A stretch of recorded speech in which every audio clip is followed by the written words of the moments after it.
Hello friends, welcome back to our YouTube channel.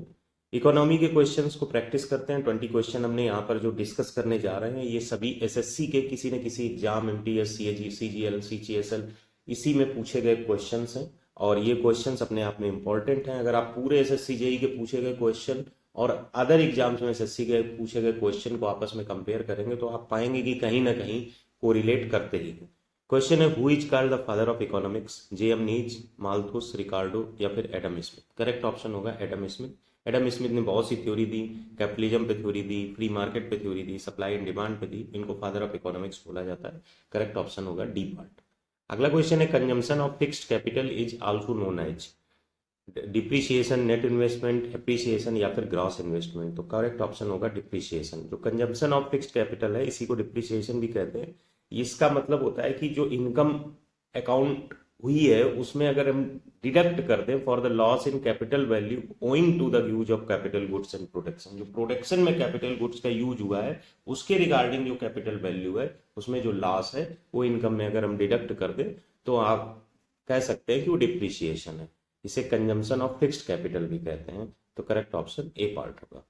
अगला question है, which deficit reflects the borrowing needs of the government? ये question अलग अलग अलग angle से कई बार पूछा गया है तो इसको थोड़ा समझ लीजिएगा। इसको बोलते हैं फिस्कल डिफिसिट। इसको बोलते हैं fiscal deficit. Fiscal deficit refers to the excess of government expenditure. ये बारोइंग की कंडीशन कब आएगी? जब खर्चे सरकार के बढ़ जाएंगे, जो आपके पास बजट होगा तभी तो बारोइंग की कंडीशन आएगी। तो फिस्कल डेफिसिट का मतलब होता है borrowing requirements of the government to cope with its expenditure of the year. हमारी जो बजट था उससे ज्यादा हमारा खर्च हो गया तो हमें बारो करना पड़ेगा। और इस डिफिसिट को क्या रिफ्लेक्ट करता है? फिक्सल डिफिसिट रिफ्लेक्ट करता है।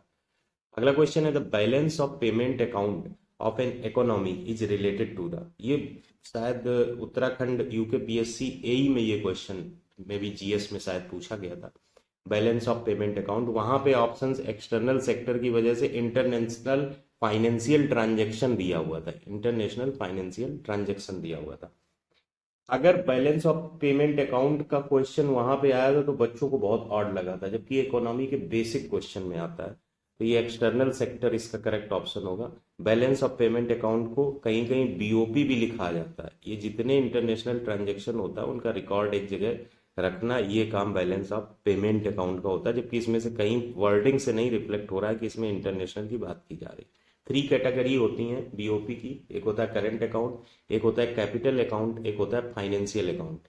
आपको दिया जा सकता है which of the following is not the category of BOP? Current account, capital account, financial account, और चौथा कोई भी बना देंगे, सेविंग अकाउंट। और आप जनरली सेविंग अकाउंट नहीं लगाओगे, आपको लगेगा फाइनेंशियल या कैपिटल में होगा। कॉमन सेंस यहाँ फेल कर जाएगा, यहाँ नॉलेज मैटर कर जाएगी। अगला क्वेश्चन है, in economics IPO stands for.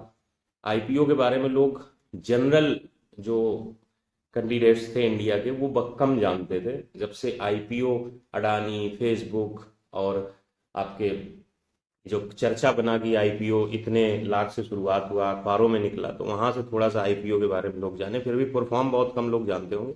Initial public offering होती है। ये एक तरीके का, अगर कोई कंपनी ग्रो कर रही है तो वो इन्वेस्टमेंट चाहती है। इन्वेस्टमेंट एक प्रोसीजर के थ्रू आता है, उस प्रोसीजर में ये टर्म यूज होता है inclusive proper, sorry, initial public offering. जो टर्म है आईपीओ का है, ये रिफर्स करता है process of offering shares to a private corporation to the public in a new stock issuance. नए स्टॉक जो क्रिएट होते हैं उसमें आईपीओ लॉन्च होता है। आप कंपनी को एक तरीके से सपोर्ट करते हैं फाइनेंशियली उसका शेयर खरीद के। अगला क्वेश्चन है, payment of loan by the government is an example of. Payment of loan by the government is an example of. Payment of loan government अगर करेगी तो वो उसको repayment of loan technical words में बोला जाना चाहिए। तो नीचे जो लिखा हुआ है उसको गलत अर्थ में नहीं जाना है। लोन है वो तो आपको पे हो ही गया है। Payment of loan by the government is an example of revenue expenditure, revenue receipt, capital expenditure, capital receipt. ये कैपिटल एक्सपेंडिचर में आता है payment of loan. as it causes reduction in liabilities of the government. We know capital expenditure refers to those expenditures which either creates assets for the government or cause reduction in liabilities of the government. reduction in liabilities of the government आता है तो इसलिए capital expenditure में आएगा payment of loan by the government. ये भी question 3 से 4 बार पूछा गया है एसएससी में। The intervention of the government whether to expand demand or reduce it constitutes the intervention of the government whether to expand demand or reduce it, ये क्या function को कंस्टिट्यूट करता है? Speculative function, redistribution function, stabilisation function या transaction function. जब government expand करे demand को या रिड्यूस करे तो इसको बोलते हैं स्टेबलाइजेशन। ये जो पर्पज होगा वो यही होगा कि पॉलिसी को स्टेबलाइज करना। Government's intervention in the economy to expand और reduce demand is called stabilisation policy. Balance लाना, इक्विबैलेंस लाना, इक्विलिब्रियम लाना, ये स्टेबलाइजेशन फंक्शन के अंदर गवर्नमेंट का काम ही यही है कि किसी भी चीज में कहीं पे भी कुछ हो रहा है तो आप control the damage, reduce the damage, तो स्टेबलाइजेशन फंक्शन होगा। इकोनॉमी में या मैं ये मान के चलता हूँ सिविल इंजीनियरिंग का जैसे इन्वायरमेंट सेक्शन है, ऐसे ही सिविल इंजीनियरिंग में थोड़ा बहुत बिल्डिंग मटेरियल भी है। आप देखेंगे कुछ क्वेश्चन इस बात से कोई अर्थ नहीं रखते हैं कि ये किस सेक्शन का है, इस बात से अर्थ रखते हैं do you have common sense. तो लेकिन अब ये हर जगह एप्लीकेबल नहीं है। जैसे मैंने ऊपर आपको बताया बीओपी में तो वहां पे कैपिटल और उसमें जाएंगे, सेविंग तो सबका अकाउंट होता है। इस तरीके का कॉमन सेंस हर जगह एप्लीकेबल भी नहीं है, इसलिए नॉलेज लीड कर जाती है। Which was the first modern industry to develop in India? First modern industry India में डेवलप हुई थी आयरन और स्टील की।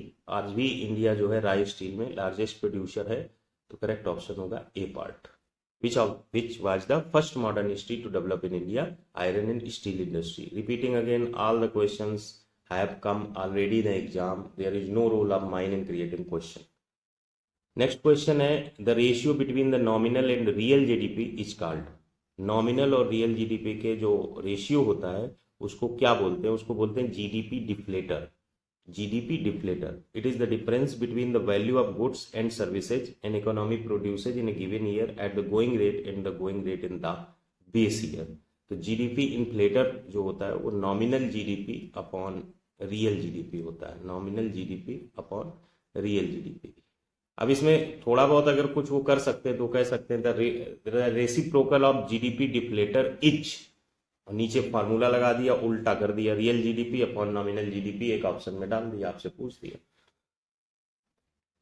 अगला क्वेश्चन है revenue expenditure minus revenue receipts.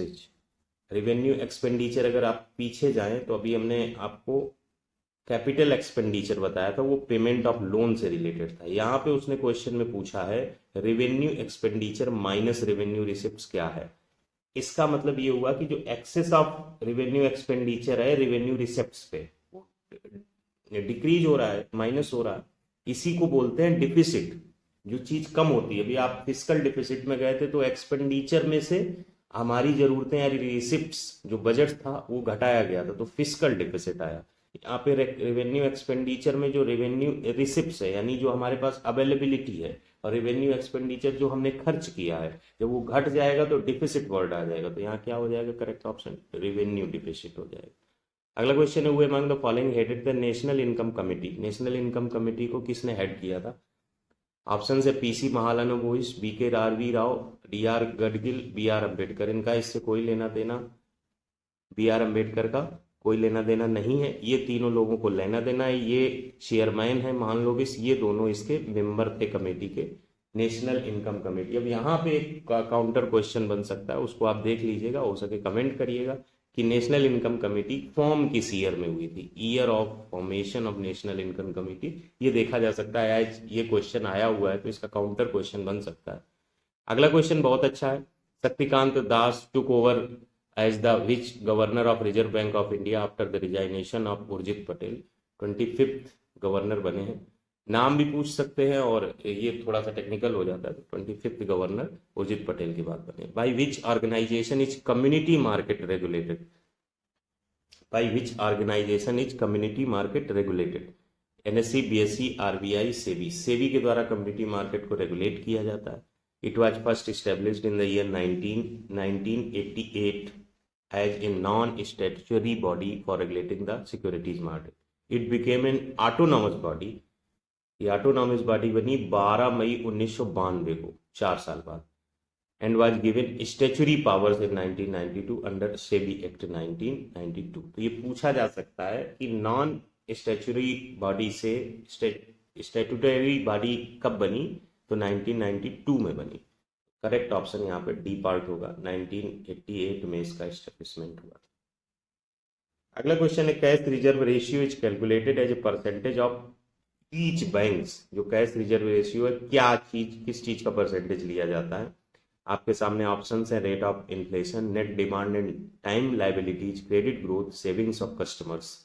जो कैश रिजर्व रेशियो है इसको CRR बोलते हैं, और ये बैंकिंग में जब बात की जाती है तो ये बोला जाता है एनडीटीएल का परसेंटेज लिया जाता है। एनडीटीएल का मतलब होता है total of current account, fix deposit and saving account balance. Current account, fix deposit, saving account. कोई पर्सन है उसकी 3 पॉसिबिलिटी हो सकती है, उसकी एफडी होगी, उसका सेविंग अकाउंट होगा, पॉसिबली अगर वो कुछ बिजनेस करता होगा तो उसका एक करंट अकाउंट होगा। तो इन तीनों का जो समेशन है उसको बोलते हैं net demand and time liabilities, NDTL. और ये जो तीनों का अमाउंट है ये कैश रिजर्व रेशियो के पॉइंट ऑफ व्यू में कैलकुलेट किया जाता है। तो यहाँ पे करेक्ट ऑप्शन होगा, एनडीटीएल भी लिखा जा सकता है, कोई बड़ी बात नहीं है। करेक्ट ऑप्शन बी पार्ट होगा। In which year was the Central Board of Revenue Act in India promulgated? कब Central Board of Revenue Act CBRA कब इंडिया में प्रोमुलगेट हुआ था? ऑप्शन है 1983, 1963, 1973, 1953। तो करेक्ट ऑप्शन 1963 होगा। How many digits are there on a debit card? 15, 16, 14, 17। हालांकि ये बहुत सरल क्वेश्चन है लेकिन कभी कभी डाउट आ जाता है, सब लोग यूज करते हैं। तो 16 डिजिट होते हैं। ये किसी भी ट्रांजेक्शन के लिए नेसेसरी होता है कि हमारा डेबिट कार्ड का जो नंबर है वो स्पेसिफिक रहे, इसके लिए होता है। इसमें कितने ऑप्शंस हो सकते हैं? फैक्टोरियल 16 होंगे, कितने होंगे आप सोच सकते हैं, उसी हिसाब से कितने डेबिट कार्ड इशू हुए हैं, तमाम चीज़ें होती हैं। How many language are there on language panel of Indian currency note? आप नोट के पीछे देखिएगा लेफ्ट साइड में इस तरीके से अलग अलग लैंग्वेज लिखी होती हैं। तो वो इसमें एक सा डाउट है कि एक 2 लैंग्वेज तो फ्रंट साइड में होती है, कंटेम्प्रेरी का मतलब लेफ्ट साइड में, बैक साइड में 15 लैंग्वेज होती है। तो कुछ जगह आपको ऑप्शन 17 मिलेगा, लेकिन जहां से ये क्वेश्चन पिक हुआ है वहां पे ये ऑप्शन 15 था, मतलब उन्होंने 15 करेक्ट माना है। कहीं कहीं ये 17 है क्योंकि हिंदी इंग्लिश को उसमें कंबाइन कर दिया गया है, और कहीं कहीं इसका ऑप्शन 15 है। तो 15 को हमने अप्रोप्रिएट माना है, तो करेक्ट ऑप्शन 15 होगा, जो कि बैक साइड ऑफ उसमें है। उसको कंटेम्पोरेरी करेंसी नोट्स भी बोल सकते हैं, reverse of the note exist करता है। तो इसका करेक्ट ऑप्शन 15 हमने कंसीडर किया। In which year was NABARD established? 1978, 1979, 1981, 1982। National Bank for Agriculture and Rural Development NABARD को इस्टेब्लिश किया गया था 12 जुलाई। कहीं कहीं आपको 1982 के 4 ऑप्शन मिल जाएंगे जिसमें 12 जुलाई, चूंकि ये नाबार्ड अपने आप में स्पेसिफिक है तो आपको याद रखना पड़ेगा 12 जुलाई 1982। अगला क्वेश्चन है which of the following is an indirect tax in India? GST, income tax, corporation tax, capital gains tax. इसमें इनडायरेक्ट टैक्स बहुत फेमस है, ऑब्वियसली है गुड्स एंड सर्विस टैक्स जो आता है कैटेगरी ऑफ इनडायरेक्ट टैक्स आता है, कैटेगरी ऑफ इनडायरेक्ट टैक्स आता है। ये इनडायरेक्ट टैक्स है जो इम्प्लीमेंट किया गया था, replace variety of other indirect tax जिसमें वैट आता था, सर्विस टैक्स आता था, परचेज टैक्स आता था, एक्साइज ड्यूटी आता था। इन सबको रिप्लेस करके एक टैक्स बना दिया गया GST। अगले क्वेश्चन की तरफ बढ़ते हैं, वो लास्ट क्वेश्चन है। In the context of the banking sector what does F stand for in IFSC? IFSC का मतलब होता है इंडियन फाइनेंशियल सिस्टम कोड। तो यहाँ पे F का मतलब पूछा गया तो यहाँ पे फाइनेंशियल हो जाएगा। Reserve bank of India utilize करता है IFSC code for electronic money transfers between banks as it helps them verify the transfer of resources. जब भी IFSC कोड मांगा जाता है तो उसका मतलब यही होता है कि हम जो भी ट्रांजेक्शन कर रहे हैं अगर कहीं पे भी कोई प्रॉब्लम क्रिएट होती है तो not only the bank is responsible, along with the RBI has a, मतलब एक डाटा उसके पास सिक्योर हो जाता है कि वो आपसे आपकी क्वेरी को डिफेंड कर सकता है कि हाँ आपका IFSC कोड प्रोवाइडेड था इस तरीके से। इसलिए जनरली लोग अब ये वाला ट्रांजेक्शन ज़्यादा प्रेफर करते हैं जो ट्रांजेक्शन होता है, जिसमें अकाउंट नंबर और IFSC कोड का यूज होता है, ताकि फाइनेंशियल ट्रांजेक्शन के डिक्लाइन या किसी भी सिचुएशन में वो उसको रिकवर करने के प्रोसीजर को फॉलो कर सके। तो 20 क्वेश्चन आपके सामने थे।